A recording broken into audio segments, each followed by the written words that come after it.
Good evening and welcome to the Indie Voice Show, where artists can listen, learn, and grow with knowledge empowering success. And now, here is your host, singer, songwriter, entrepreneur, Miss Wendy Hicks.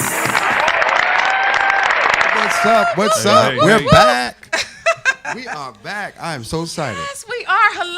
Hello, everybody, and welcome to the Indie Voice Show. You know, we want to thank our listening and viewing audience from all over the world. We are worldwide. Worldwide. And again, appreciate you tuning in. So this is like the last weekend of Black History Month, but of course we acknowledge, our Black history and heritage year long. Absolutely. But just thought, we should say this is, towards the end. Want to thank our special guest and also welcome our guest, Mr. Bay Bright, that's here sitting with us. Hey, how's everybody? Producer. And we have Troy So Edler that will be joining us in a few minutes. We're going to hear about the power of collaboration and gain some knowledge and lessons learned from shared experiences from these two artists that are joining us today. And also with Soul, we want to know what's been going on since your sophomore project and the last time you were here up front. So excited about hearing more about that. But in the meantime, there's been a lot going on in entertainment news, right? Oh my gosh, yes. Crazy. Lord, it has been crazy. It has been. I think Friday was like the I don't know what you want to call it, but Friday, so much happened with R. Kelly and even the owner of the Patriots, Robert Kraft. I was like, okay, what's going on here? Then the guy from Empire. Yes, Jesse. I mean, it's just, I think they decided to kick him off for 2 episodes. Mm-hmm. I don't know if that's going to mean, permanently, or if it's going to mean just 2 episodes, but it doesn't look good. It doesn't. And it's just so unfortunate because of, he's such... he's an advocate, for gay rights, and and this just, I think it just leaves a black mark and a bad taste, of, in terms of all that he's been doing up to this point, and now it's been tarnished slightly because of, what he's done, and we hear a lot of stories as far as with talking about Jesse for right now, of the whys. Yeah. And I was watching D.L. Hughley because I like to see all the different approaches, like Wendy Williams' show. D.L., he's saying, a lot of people are surprised and say, I can't believe, why would he do this? But he was like, that's not the question. The question is, why wouldn't he? You can't assume or wonder why people do the things that they do. Right. And it's all speculation, right? We don't know what really happened, until, proven guilty. But I want to talk about the R. Kelly thing real quick. Ever since that episode came out, ever since that documentary came out, it has, I couldn't believe it. And I saw some of it. My wife saw most of it. I saw some of it and I was like, oh my gosh. How do you feel about that, babe?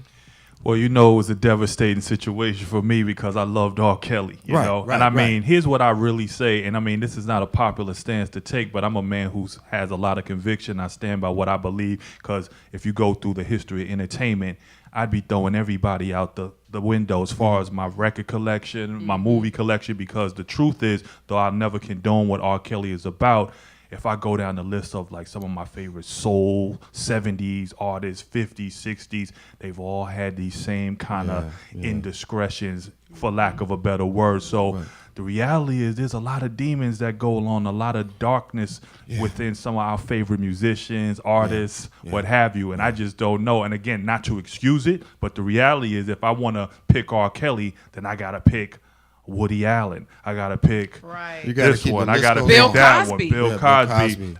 Marvin Gaye married Jan Gaye. If you really know the origins behind Let's Get It On, she was like 15, 16 years old. And those are the real truths of some of our favorite artists. Right. And it's just a tough situation. That's been going on for a long time. And I guess now is the Me Too movement has really, grown enough to, hey, people want justice. I think at the end of the day, it's hard to do. You have to try to separate the person from the artistry as best as you can. Even with Bill Cosby, as we just said, he did so many great things. Yeah. Yes. You know, from Fat Albert to the Cosby Show to the endowments to Spelman College. I mean, it's just a tough situation. Nobody's perfect. Everybody has something. I mean, some things are more egregious than others, obviously, but everybody falls short. Everybody falls short. Yeah, that's true. Yeah. So what did we do? So did you throw away your R. Kelly? I have collection? not thrown away anything from R. Kelly. I mean, I'm not really listening to it at this moment, but I haven't gone into my iPhone and deleted all my iTunes and all the CDs that I've had over the years. I just haven't done it. You know, I believe all the DJs in America, it might be the world, just stop playing his stuff. Yeah, and again, but I'm very sensitive to it. And you know, again, in Black History Month, we have so many of our great black artists, like I said, from Cosby to R. Kelly. Right. You can't just throw everything that they've done out, and some of our counterparts from other races and ethnicities, they just kind of seemingly skating by. Yeah. I mean, even if we want to go political, we got with the lieutenant governor, you know, it seems like everything is kind of focused on the brother, and everybody else is kind of just falling behind in the background. That's a whole other show, though. It is. That's a whole other show. Yeah, I mean, but you know, so those are the little sensitivities personally that I have. But, you know, again, entertainment is never a dull moment, is it? Yeah, it sure That's isn't. right. It's unfortunate. It's unfortunate. So, Kojo, did you have anything else to add about, you know, what is the owner of the Patriots? Now, I don't follow sports, so I, you know. Well, to my understanding and what I saw, now, of course, till the facts come out for sure, but what was said was he solicited prostitutes. And, you know, I'm not surprised that happened. I'm not surprised. I'm sure it happens a lot. He just got caught. Right. But I'm hearing that allegedly it's more than just prostitution. It's about trafficking. Oh, yeah, I heard that too. Trafficking. And that's like takes it to a whole nother level. Absolutely. And from an NFL perspective, it's going to be hell to pay because now you're going to know that the players are going to be looking at, well, what is the commissioner going to do about this? Is he going to suspend I hope one of the biggest owners in the game? They're talking about not suspending. They're talking about telling him that he cannot own the team no more. Yeah, I mean, that's how high. If it's proven to be that's what he's into, if trafficking. that's the case, it needs to be that way because the same way they'll hold us responsible. That's right. Brothers responsible, they should hold him responsible. No doubt about so it. So we'll see how that plays out. We'll see how that plays out. And we'll talk about it next week. We'll see. We're getting heavy early. Right. It's heavy early. Yeah, let's get that out the way. And yes, you know, Kevin was like, I'm saying Kevin, Kojo, whichever one we're going to go with today. Kevin Kojo, that's fine. KP, as Soul calls me. But yes, he called and he was like, let's talk about some of these latest events that's going on with entertainment. It needs to be talked about, too. I think we all need, you know, everybody needs to, if they haven't heard, of course, I'm sure most people have, but they need to know what's going on. And because it's entertainment, we need to talk about it. Yes. So typically after this, we go into the Have You Heard segment where we share videos of artists that are doing great things and that we want to draw your attention to so that you'll know who's out there, since this is a visual show. But we're going to kind of put that on the back end and use it as an introduction for Troy Soul Edler. So we're going to go right into the bio and understand who this young man is and then get right into the questions. Is that okay? Sounds good. So as we are, let's see, we've got a call coming in, but and we don't have our What are you asking anybody to call in yet? I know, right? We heating it up already, Kojo. Kevin, come on now. Kevin's out tonight. Kevin, hope you're feeling better. Hope you're watching too. But he'll be back with us next show. Our producer. Yes, our producer extraordinaire is out sick. Yes, he does get sick too. But so Babe Bright coined, and I got this off of Facebook, the bad boy of indie soul. Right, I like that. You like that. I said, tell me more. Ooh, Wendy trying to get it started already. Yes. Bad So boy. we're not going to read the whole bio, Right, but just to give you some ideas of who Babe Bright is: an author, music executive, consultant, producer, songwriter, musician, entertainer, and entrepreneur. Should we say to name a few? Yes. To name a few. I had to get it all in there. So he is CEO of Bay Bright Inc., a subsidiary of Bright Vision Entertainment, Right. which is an entertainment communications company based in New York City and Washington, D.C. Mr. Bright's number one focus is to motivate, educate, and entertain the masses through written works, musical compositions, and lectures. Also, you have written and produced and released several albums in the hip hop and R&B genres under the Bright Vision label. His top-selling independent releases, It's a New Day by Tia Day, along with New Indie Soul Volume 1 and Volume 2. Bay Bright presents Destiny, The Flamorous Life, and Uncut Raw, the best of Flambe. Right, Sex, right. Money, and Hip Hop continue to sell worldwide. And I know that you've been on some of the UK soul charts. Yeah. Oh, yeah. So we're going to talk about that. He stays on that chart. Yeah, so yeah, we had to talk Doesn't about come off that. that chart. Got a residency there now. Yes, Thank and goodness. then through his music publishing company, is it Rob Bay? Bay. Okay, music publishing. Bay has also had success placing several songs from his music catalog on hit TV shows such as MTV's My Super Sweet 16, BET's Uncut, and Access Hollywood Canada. And we're definitely going to talk more about that. Okay. So Flambe's music has been heard globally on formats such as MTV, BET, SiriusXM, SmoothJazz.com, Music Choice, HUR, DC Zone, 96.3, woo woo. There it is. WPGC, 95.5, Video Music Box, Voices of America, and NPR, amongst others. Woo, welcome. Yeah. Thank you for taking the time. Hey, it's good And to look, have Enjoy. that time would have been taken if you'd have read the whole bio. I know. I was like, Yeah, you know it's what? I got to almost highlight. We gotta- It's a lot. It's a lot. I've been Yes. in the game a long time. So, and you really were crossing like two different situations because I was in the hip hop first, as a lot of people don't know. Now that I'm okay. so immersed into the R&B soul right. world. Okay. I was a rap artist first, so that's where the Flambe. That's like, so my name is Bay Bright. So Flambe, just we won't linger with that, but that was my thing first. And then as you know, the game started to change and my interest started to change. I always could, do R&B. I love R&B soul, so I just kind of morphed into the writing and production and just rebranded myself. Yeah. And that's where the whole. So now I'm Bay Bright, the bad boy indie soul. All right, bad We're gonna have to boy. get you to rap then. If you Yes. Well, that's not. We're not doing that. So we have, can we play some of Sexy Love, your latest single, in the Definitely. background while we talk about it with, doubt, no doubt. is it Azine? Izane. Izane. See, Yeah. I'll mess up a name. Well, a lot so of thank people you. ask me, so I put in when I put the press release out this morning because I just dropped the single this morning. Oh, All right. right. Izane. Well, this is perfect. then. Yes, Yeah. it is. Yeah, Thank man. you. Yeah, no All right. doubt. Okay. So, and this is part of your Soul Nostalgia 2 compilation CD. This is the first single off of that project to come. So what can we expect on this new compilation? I'm keeping it sexy, keeping it soulful, I mean, the bad boy, I tapped in, again, Marvin Gaye being one of my favorite artists. Like I said, so Soul Nostalgia, let's start there. The whole idea was trying to bring R&B soul back to the mainstream, with a lot of Yeah. hip-hop, trap, mumble rap, whatever you want to call it. We've gotten away from the classic R&B flavor, and I think there's been a yearning for it. So my whole thing is to try to recreate the stuff that I grew up loving and listening to. And so the album in 2018, the EP, Soul Nostalgia. So that was the whole, in entertainment and trying to separate yourself, you always got to think of a angle. So I Right. was like, I love soul, and I want to make it nostalgic to what we used to love and know. I like that. So Soul Nostalgia is I an like that. extension of some of the stuff. Like, I don't know if you guys are familiar. I had a big record with a DC artist named Blaze called Feel So Right. Yeah. Right. Very Blaze, yeah. Shout nostalgic. out, Blaze. Yeah. So Sexy Love featuring Izane is my latest. Yeah. Fresh out the box today.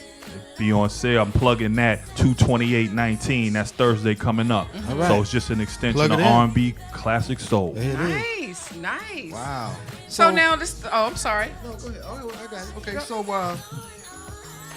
with your bright ideas. Yes, sir. Yeah, I like that. You like I that. like that. How long is it? There Bright. you go. Bright. It's the bright, Bright word vision. today. That's right. How long does it take for you to put together a track? Or I won't say track, a song. A song, yeah. Well, ideas just flow to me. I was given the gift from God, and it's like, so things come to me. So the reality is, Yeah. I can just hear stuff, it just comes to me. You know how the cliche, you're in the shower, you hear things come to you. Yes. So just, walking around, observing life, and just kind of, I'm going to be honest with you, how I really put it together, I like to take a lot of my personal experiences and create them and make it more of a worldwide situation where everybody can kind of grasp to it. You want to make it personal, but then you want to expand that so everybody can be down with it and kind of just say, yeah, I can feel that where he's coming from. So that's what that's about. Okay. But it doesn't take me long. Once I get started, Kojo, it rolls, man. Yeah. I know some producers that it takes a long time to put together a track. I mean, working on one little bass drum for 5 hours. It's like it moves pretty fast. I'm pretty mercurial by nature, so things come to me pretty quick. But again, I know Wendy, you were asking me, and I'm probably jumping the gun, but you wanted to know how I come up with who I'm going to work with. Yes. Did you want to talk about that? Yes. So let's talk about Sexy Love. Now, honestly, you can have different people in mind for the same record.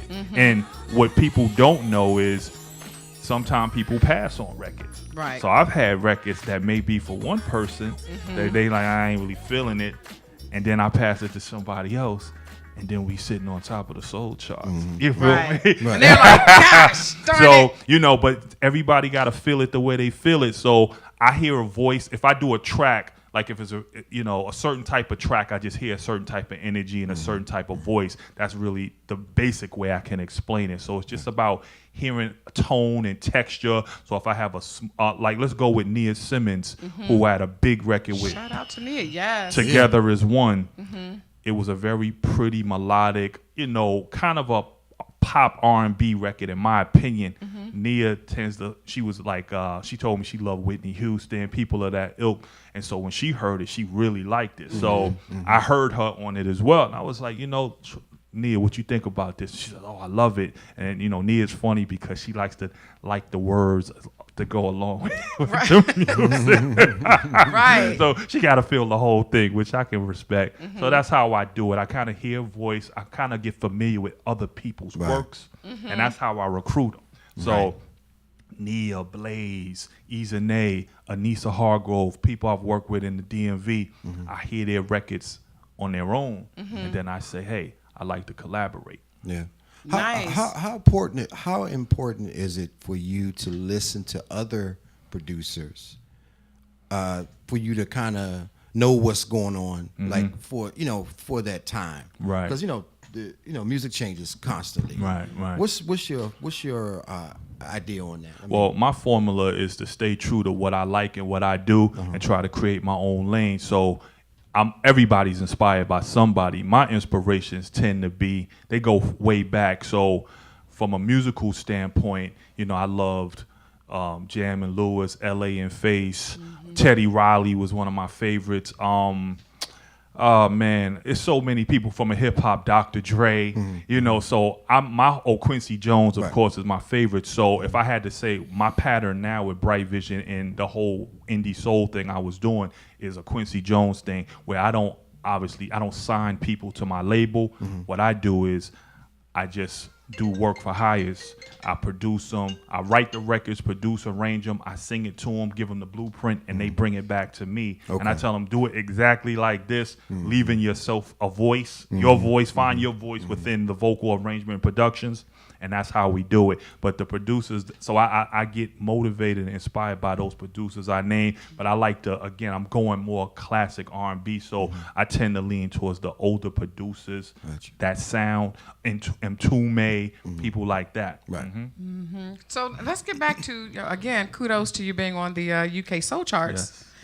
Now, as far as establishing a relationship with the overseas presenters, did they seek you out or did you connect with them? That's a good question. I was looking for avenues because here in America, again, I started the whole indie soul thing about 2014. So it's been about 5-year process now, and I think just doing my research. I'm kind of a guy that researches a lot of stuff because I started my own label. So everything from starting an LLC with Bright Vision Entertainment, everything. So I probably sought them out and somebody responded to an email that I sent because I did some research, and they said they had relations within the UK soul market, and that's how it started for me.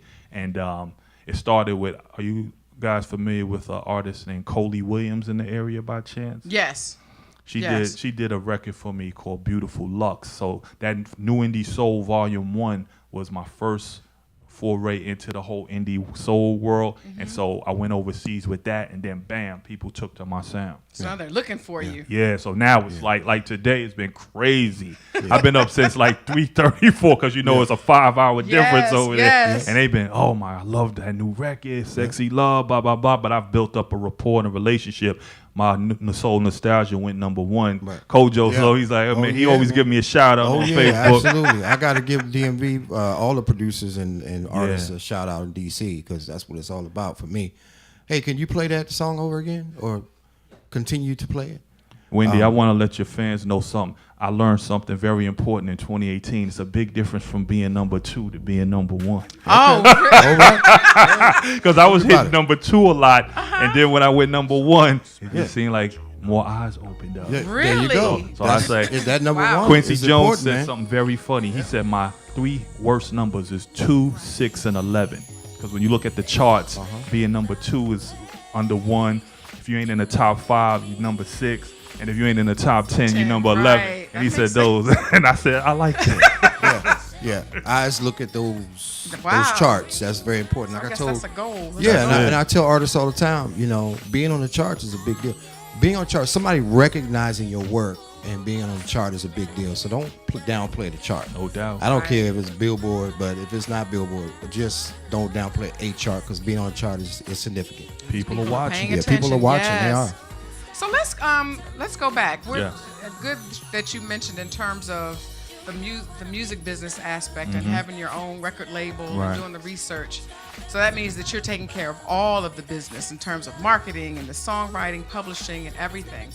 So for the DIY artists that are watching, that are looking for innovative and creative ways to monetize, because we know that the whole CD sales are pretty much extinct now. Right. How did you, in terms of licensing, how are you able to get on the TV shows, have your music played on the TV shows? Well, everything is really about research. Now, I'm kind of a unique person in a sense that I do so much of it on my own. Now, I was like everybody else, tried to get a record deal over the years, but you get tired of hearing you're not good enough, no. So that just prompted me to look at people and I'm going back to hip hop. I crossed it because hip hop was more of the entrepreneurial side. I talk about Quincy, Andre Harrell with Uptown MCA, but I'm gonna turn back into what you asked me, Wendy. It was more like Eazy-E when he came out with Ruthless, Master P, Jay-Z and Dame Dash with Rockefeller.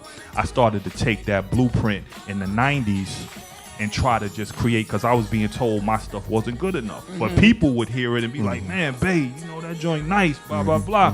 So I started there, and then I had to legally put it together. Like I said, everybody thinks they have a label, but if it's not licensed, I'm talking about legitimate with the state or whatever state you with. And then I started moving from there. So publishing is where the money is. So I started a publishing company, Rob Bay Music. And what that did is, because I'm a songwriter and a producer, you own your material. Right. So you got to copyright it. And I did it. So as the licensing thing came around, was, again, doing research, looking for ways to expose my music to the world. Because I started saying, well, how can I monetize? Because if I'm not getting radio play, because I'm not a major artist, right, what other avenues are there for me? That's where I started to look into. So just doing research, buying books, going, back in the day, library, then Amazon, buying books on the music business. That's really how it is. You just you see it. So MTV, I found out the music supervisors is what they're called. So anytime you hear you're watching a TV show, you hear music, they're music supervisors. So what you want to do is try to get your music to those people who place the music in scenes. So what happened, I'm walking down the streets in New York one day and I sent out CDs, and this was with the rap. And I get a call, and it was from MTV. And they said, hey, is this Babe Bright? I'm like, yeah. They said, hey, this is such us from MTV, and we got your record, Hot Nice. Girl, and we like it, and we have a show, My Super Sweet 16. I don't know if the listeners are familiar with that, where they used to have those exquisite birthday bashes for the rich kids. Yes. Oh, I was like, what, really? I made a lot of money on that. Oh, Wow. yeah, absolutely. And they said we're Absolutely. gonna put it in the first episode, and they put 2 of my records from an EP I had called Destiny, and that was my first real understanding on monetization in the music business from the publishing side. Right. Okay. Right. Wow. So look, we have 1 minute left. Yeah. Yes. So before we go to break, Yes, sir. okay, I want you to tell some of these young artists out here on how to stay inspired on what they're doing and don't quit. Hey. What's your word? That's a hard one because I even fall. You have to learn how to separate the passion for what you do from the money, because the money, if you're not making the money and getting the notoriety mainstream, it's going to be very disheartening. And I'll be the first to admit that happens to me, and I got to fight through it. And thank God I found, people like Kojo, Wendy, people from around the area, but overseas, they really gave me a lifeline. I'm not going to lie, because I was basically ready to throw it in. Right. So what I say is, find your niche, and you have to be appreciative of the people who do love what you do, and just keep rocking. All right. Great advice. Great advice. Great advice. So tell folks how they can stay connected to you. Yeah, I'm on all social media, IG, Bright Vision 29, Facebook, Bright Vision Entertainment. If you know me personally, or you know somebody that knows somebody, it's Bay Bright. Twitter, @Bay Bright NYC. There it is. Right. And you got the release today? The release is coming on Thursday. February 28th, 2019. Available everywhere music is sold and streamed. I would say check my back catalog too. I got a lot of soul music charting all over the world. I want to thank everybody for all the support. Thank you.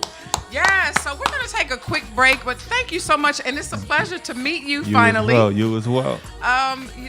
Feel free to come back and share with us what you're doing from time to I time. appreciate that. Appreciate the invite. Oh, yeah. Yes, make sure you guys stay connected. We're going to take a quick commercial break, and then we will meet Troy Soul Edler. Yeah. Woo. Yay! Be right back.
magic. Look, It's and magic. bam. Oh my We have God. one great artist entertainer leave, and then another great artist entertainer comes Where back. did he come from? Look, shape shifting. Oh goodness. Hello, everyone. I'm Bay Bright. Welcome, Troy Soul Edler. Troy welcome, Soul welcome, Edler. What up, y'all? So what we're gonna do? I know we just took the commercial break, but we wanted for the Have You Heard segment. We're gonna run it now because I want to show The video. Yes, the hot and steamy video. And I think that it's so appropriate right now because we have this dreary, rainy day, but those are the romantic kind of, lay around kind of days, you know? So we're going to play from the Upfront CD, That's the Way I Feel You by Troy Soul Edler. Check it out. Hot.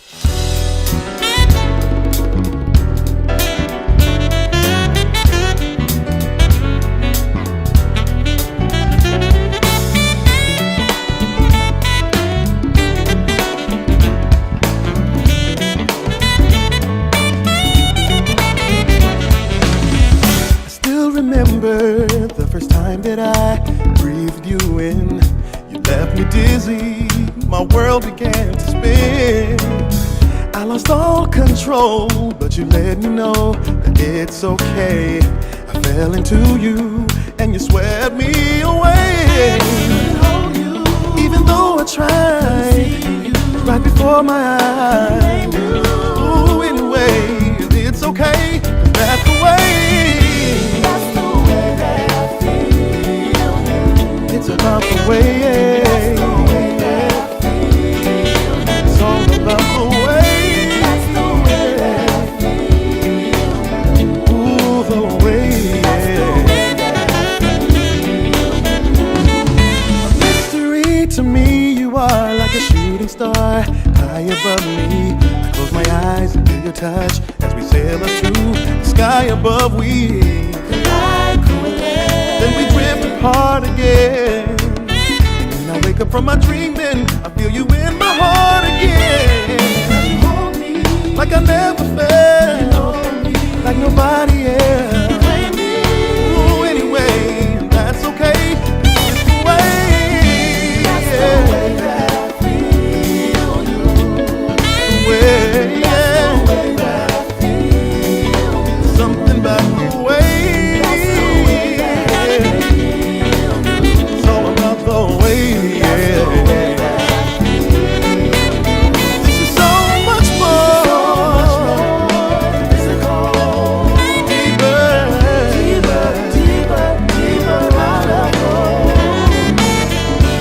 To admit I've never known love like this could be for me. Now I see it's so clear every day. It's all about the way. Oh, the way. It's all about the way.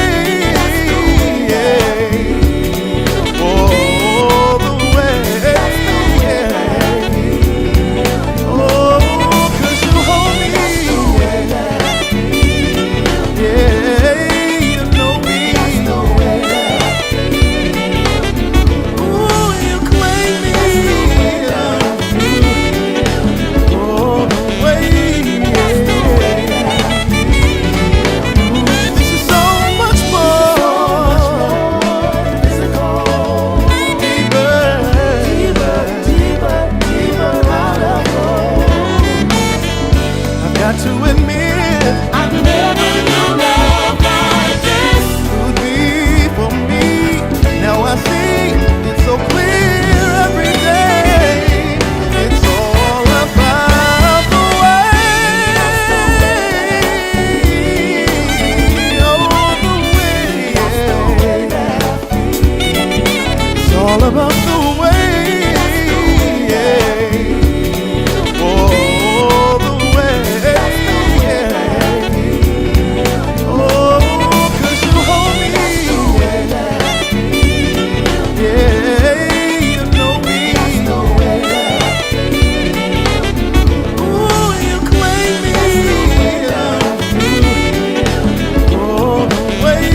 Hey man, Mission accomplished. tell me, what's the young lady name that in the bed?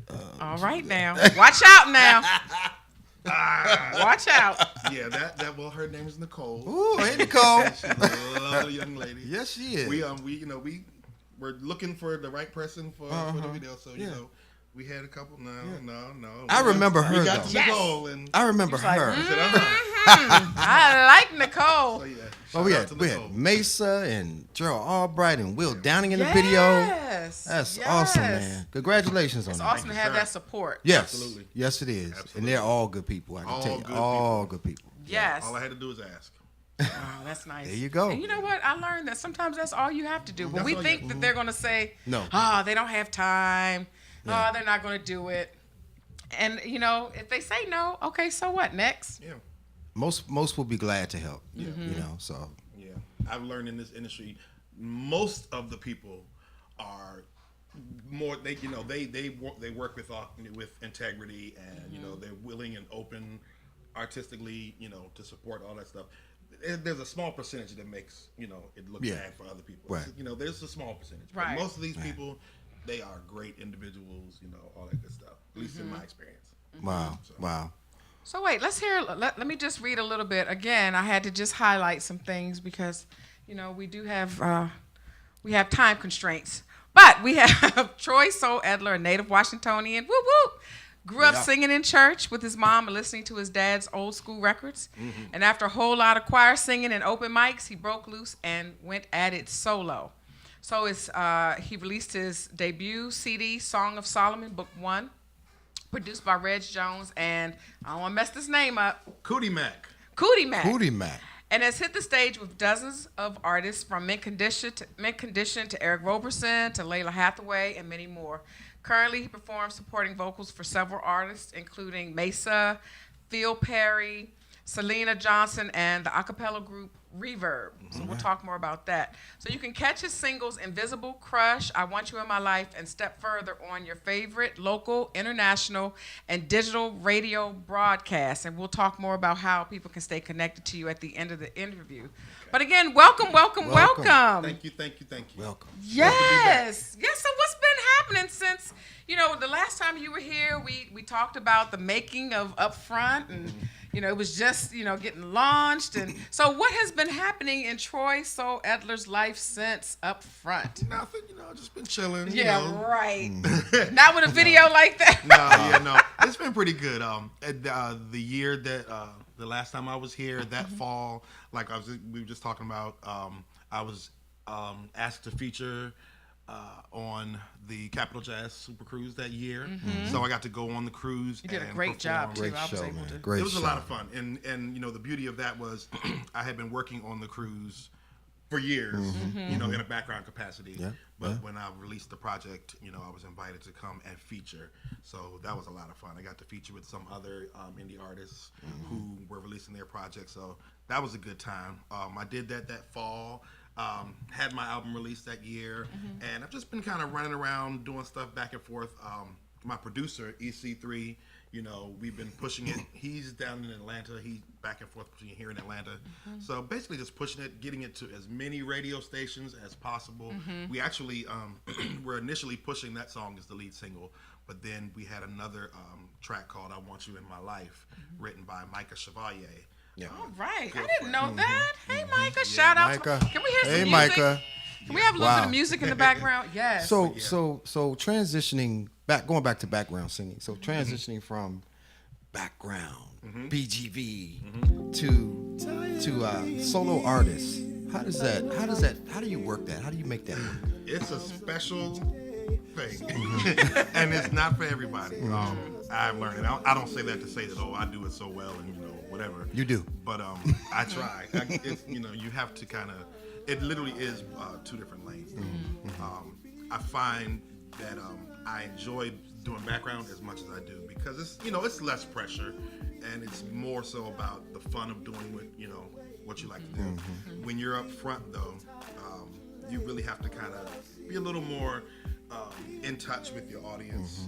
You gotta make sure that the product that you're giving them is something that they want to hear. You know, when you're just singing at an open mic or background, you can do whatever you want to vocally, but when you're up front, you can't just stand up there and sing. All eyes on you. Yeah, all eyes on you. You gotta put on a show. That's you have right. to connect with the audience, that kind of thing. Yeah, So absolutely. it's different, but you know, if you kind of train and work at both of them, it's okay, and it is, it's possible to be decent at both of them. Yeah. Everybody can't come from the background and sing lead, though. I'm telling And you. every wonderful lead singer cannot sing. Can't sing background. background. Absolutely. There you It go. takes a special ear. Yeah, absolutely. To be able to blend and hear Yep. where you need to be in Yes. order to support that. That's right. Yes. Great. So let's talk about the difference in the whole process or experience between your debut project, Song of Solomon Book 1, and your sophomore project Up Front. Okay. They were actually interestingly similar processes.